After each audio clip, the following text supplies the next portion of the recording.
How is everyone feeling in the weeks after the election? Well, it turns out some of them are happy with the result, but not necessarily like in the way that the winner would want.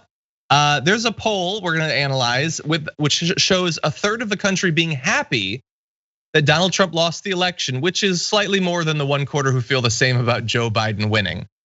Which is sort of funny when you think about it, that like the people who got the candidate they want are happier about the guy they didn't want's outcome than the guy they did want. Which I suppose, considering how Donald Trump has dominated the discourse for the last few years, isn't necessarily so shocking, but it is sort of weird to focus on for at least a moment, Dan, that we're not that excited about Biden specifically. It's definitely weird, John, but having had the unique pleasure of going through most of the election cycle and season with you, I think we've kind of seen this idea sort of telegraphed that at this point, the Democratic Party and the Democratic base is not excited about Joe Biden so much as they're excited against the idea of Trump and everything he sort of stands for. And then once you get out of that, you have this sort of vacuum and where you're getting a lot of discourse is, what does getting rid of Donald Trump mean? Does this mean we're back to brunch and racism is over? Or does this mean the struggle continues? And everything sort of breaks down past that. But for as far as where this poll is coming from, yeah, Donald Trump was the bigger motivator, I think electorally broadly, and I think with moderates as well. It was the biggest motivator against him in the election, as opposed to people being very particularly excited about Joe Biden. I mean, there were 20 other people in the race at a certain point because everyone kind of knew that there were more exciting options than Joe Biden. It's just that Joe Biden has the political capital and does have some political cachet to be able to get to the point he is right now. And thankfully that worked just barely, but as I said before, as you said on the damage report so like brilliantly, we are going to need in the future, the very near future, as in like before the Georgia runoff's future, some affirmative goals that we can offer people, not just in Georgia, but around the country. And so that we can get people actually excited about the Democratic Party again. So we can actually move further towards building left power and getting people what they want. I'm very much like my last point. I very much like the saying that's going on now that if the Georgia Democrats emphasize raising the minimum wage, that will help them greatly because it's something you can tangibly offer. Georgia is one of those states where the minimum wage is low, and I believe there are ways you can pay under the federal minimum wage.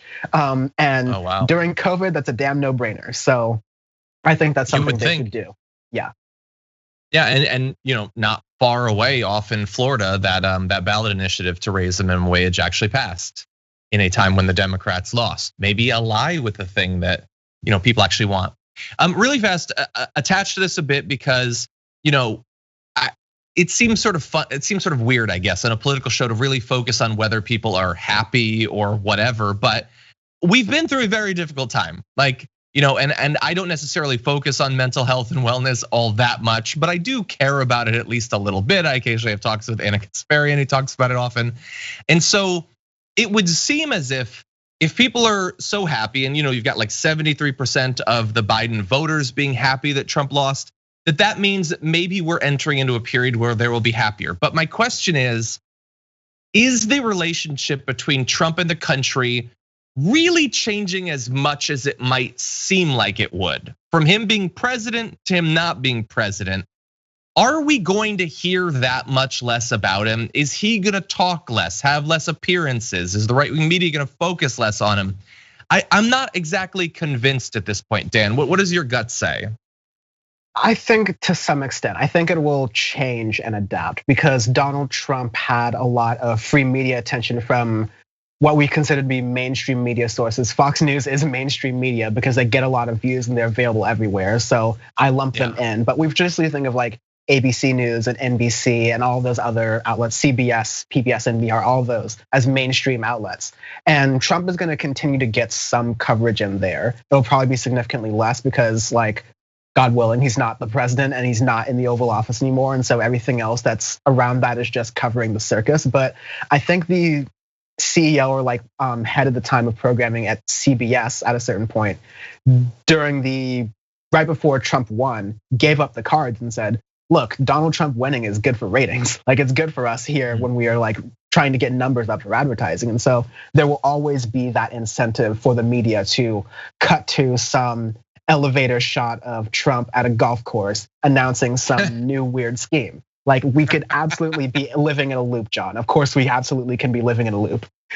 Yeah, that is possible. And I'm sure Rudy Giuliani will be involved in some way. Ugh.